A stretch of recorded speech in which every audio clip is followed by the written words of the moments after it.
درود. معرفی کتاب امروزمون سقوط از آلبرت کامو. کتابی که کمی سخت‌خوانه، اما سخت‌خوان بودنش به خاطر ادبیات سخت و کلاسیک داشتن نیست، بیشتر به خاطر اینی که فهمیدنش سخته و این باعث میشه که خوندن کندتر پیش بره و جای فکر کردن و نقد خوندن زیادی داشته باشه تا به اون پیام و مفهوم کتاب دست پیدا کنیم. اول بریم یکم از زندگی آلبرت کامو رو با هم مرور کنیم. آلبرت کامو 115 سال پیش 7 نوامبر 1913 یا به عبارتی 16 آبان 1292 به دنیا اومد. پدرش در جنگ کشته شد و چون زندگی به شدت فقیرانه‌ای داشتند، آلبرت کامو برای تامین مخارج خانواده از همون نوجوانی مجبور به کارگری شد. علاقه زیادی به فوتبال داشت و دروازه‌بان با استعدادی هم بود، اما در 17 سالگی با شروع علائم ابتلا به سل مجبور شد که ورزش رو کنار بذاره و بعد از اون فقط یک تماشاچی فوتبال باشه تا پایان عمر. در سال 1935 وارد حزب کمونیست فرانسه شد، اما بعدها عنوان کرد که پیوستنش به حزب عملی احساسی بوده. به مخالفت‌ها و نقدهایی توی حزب پرداخت و 2 سال بعد از حزب کمونیست اخراج شد. کارشناسی فلسفه داشت، مدتی سردبیر یک نشریه بود، مدتی سعی کرد با ورود به ارتش به جنگ بره اما به خاطر بیماری نپذیرفتنش. بعد عضو گروه مقاومت فرانسوی به نام کمبا شد و شروع به فعالیت‌های روزنامه‌نگاری زیرزمینی کرد. و بعد از پایان جنگ جهانی دوم فعالیت‌های ادبی و هنریش بیشتر شد. رمان طاعون رو نوشت که در زمان خودش پرفروش‌ترین کتاب فرانسه شد. بعد کتاب انسان طاغی رو نوشت که چون در کتاب از کمونیسم انتقاد شدیدی کرده بود، خیلی از دوستان خودش مثل ژان پل سارتر رو از دست داد. کامو عضو یونسکو بود، اما سال 1952 استعفا داد چون سازمان ملل عضویت اسپانیا تحت رهبری ژنرال فرانکو رو قبول کرده بود که این ژنرال فرانکو با کودتا یک دیکتاتوری نظامی تمامیت‌خواه رو راه انداخته بود و کامو مخالف اون بود. در طول جنگ الجزایر، یعنی زادگاه کامو، مخالف استقلال الجزایر بود و از الجزایر چند فرهنگی و کثرت‌گرا حمایت میکرد، اما احزاب دیگه این پیشنهادش رو نپذیرفتن و باهاش مخالفت میکردن. بعد از اون بیشتر وقت و توجه خودش رو به خلق آثاری مربوط به الجزایر اختصاص داد و 2 تئاتر موفق هم به اجرا در آورد که اقتباس‌هایی بودند از سوگ راهبه از ویلیام فالکنر و جن‌زدگان از فئودور داستایوفسکی. آخرین رمان کامل اون که امروز می‌خوایم معرفیش کنیم سقوط هست که سال 1956 نوشت. سال 1957 جایزه نوبل رو دریافت کرد و عنوان دومین فرد جوان برای دریافت جایزه نوبل رو از آن خودش کرد. 2 بار ازدواج کرد. ازدواج اولش با یک دختر زیبا و ثروتمند اما معتاد به مورفین بود و 2 سال بعد به دلیل خیانت هر دو طرف این ازدواج به پایان رسید. همسر دومش یک پیانیست و ریاضیدان بود که با وجود اینکه 2 تا دوقلو هم داشتن و همسرش خیلی اصرار داشت که ازدواجشون رو قانونی کنن، کامو نپذیرفت و به ازدواج اعتقادی نداشت. و در این بین عاشق ماریا کاسارس، هنرپیشه اسپانیایی شد که توی نمایشنامه‌های خود آلبرت کامو توی تئاتر نقش بازی می‌کرد و تا پایان عمر دلباخته اون بود و نامه‌نگاری‌های معروفشون تحت عنوان خطاب به عشق توی ایران هم ترجمه شده و مطمئناً همتون خوندین و شنیدین.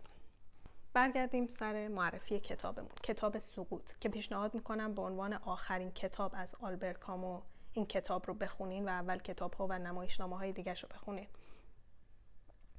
چون کتابیه که همونطور که ژان پل سارتر گفته فهم ناشدنی ترین کتاب آلبرت کاموه و نیاز به دقت و خوندن زیادی داره. شاید یکی از دلایلش این باشه که کتاب به نوعی تک‌گوییه، یعنی کل داستان رو از زبان یک شخص میشنویم، اما از جهت دیگه به نوعی مونولوگ هم هست. یعنی درسته که انگار یک نفر فقط داره داستان رو تعریف میکنه، اما شما میتونین یا خودتون رو مخاطب حرفاش در نظر بگیرین و یا اینکه میتونین متوجه این قضیه بشین اون طرف مقابل چه سوالی الان پرسید که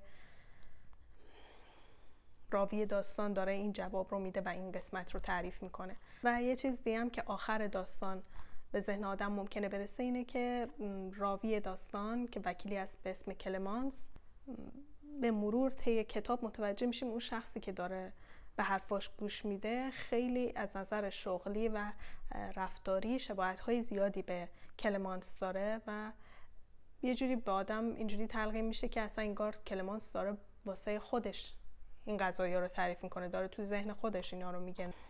بریم ببینیم سقوط در مورد چی بود. اونطور که گفتم داستان در مورد وکیلیه به اسم کلمانس که توی یک کافه‌ای توی یک محله فقیرنشینی توی آمستردام داره ماجرای از عرش به فرش رسیدن خودش رو برای یک شخصی تعریف میکنه.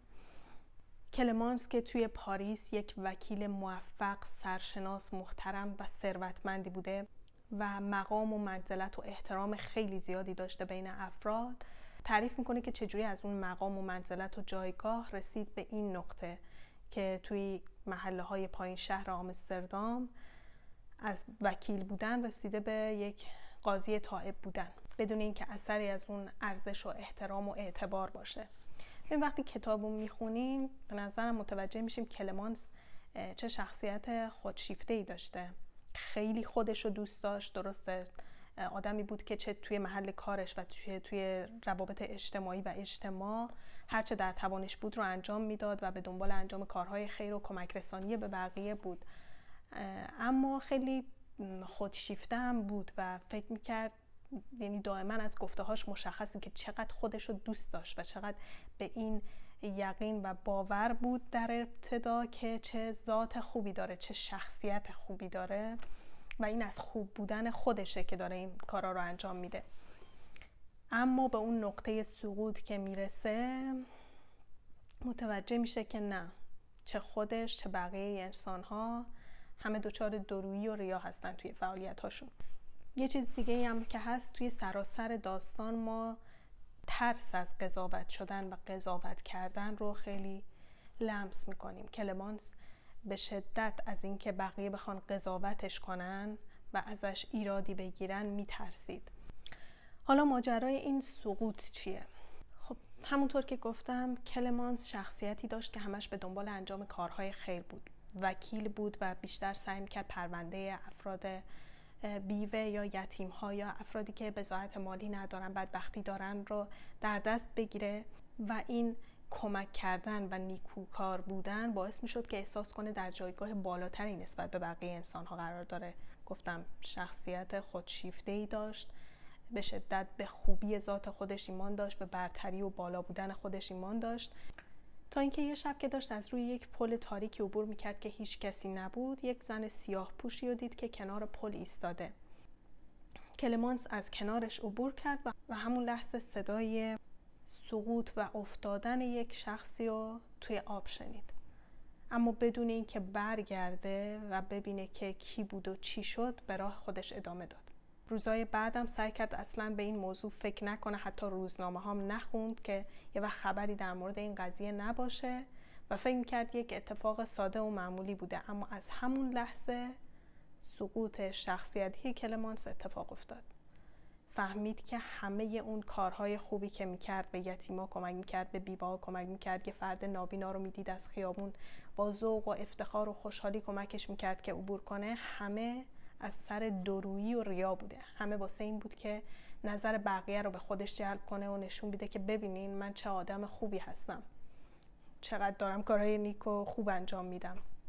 و اینجا بود که فهمید زندگیش به بدترین شکل ممکن سراسر ریاکارانه و پر از دورویی بوده. ممکنه خیلیامون فکر کنیم که اگه ما جای کلمانس بودیم چیکار میکردیم؟ اگر روز بود، اگر اونجا جمعیت زیادی بودن، بازم انقدر بی تفاوت رد میشد یا نصری میپرید تو آب تا کمکش کنه. و این سقوط شخصیتی به مرور باعث سقوط اخلاقی کلمانس شد. حالا که به این پوچی رسیده بود، حالا که به ذات واقعی بشر پی برده بود، چون اول به دورویی خودش پی برد اما اینو تعمیم میداد به همه انسان ها و گفت همه انسان ها توی همین جایگاه قرار دارن، همه دچار همین دورویی و ریا هستن. و وقتی به این پوچی و نفس انسان پی برد دچار سقوط اخلاقی شد. خودشو غرق در عیش و نوش و لذت های دنیوی کرده بود، اما هر کاری میکرد نمیتونست وجدان ناآرام خودش رو آرام کنه. این شد که بعد از اون سقوط اخلاقی، سقوط اجتماعی و جغرافیایی کرد، به صورت خودخواسته خودش رو تبعید کرد، شهر خودش رو عوض کرد، اسم خودش رو عوض کرد، شغل خودش رو عوض کرد و اونجا بود که توی اون کافه توی پایین شهر توی آمستردام نشسته بود و داشت تعریف میکرد که چی شد که از اونجا رسید به اینجا. کتاب همونطور که گفتم توی سال 1956 نوشته شد و آخرین رمان کامل آلبر کامو بود و 2 سال بعد آلبر کامو توی یک تصادف جان خودش رو از دست داد. اما توی این کتاب به خوبی نشون داد که بشر تا چه حد میتونه پست بشه و سقوط کنه و ذات واقعی انسان‌ها چه شکلیه. گول کم حجم بودنش رو نخورین، ولی خب خودتون بخونینش و نقدهای دیگه هم ازش ببینین. ممنونم از همراهیتون. اینجا هستم تا کتاب‌های برتر ایران و جهان رو بهتون معرفی کنم. خوشحال میشم که دکمه سابسکرایب رو بزنین و کانال رو به دوستانتون معرفی کنین. بدرود.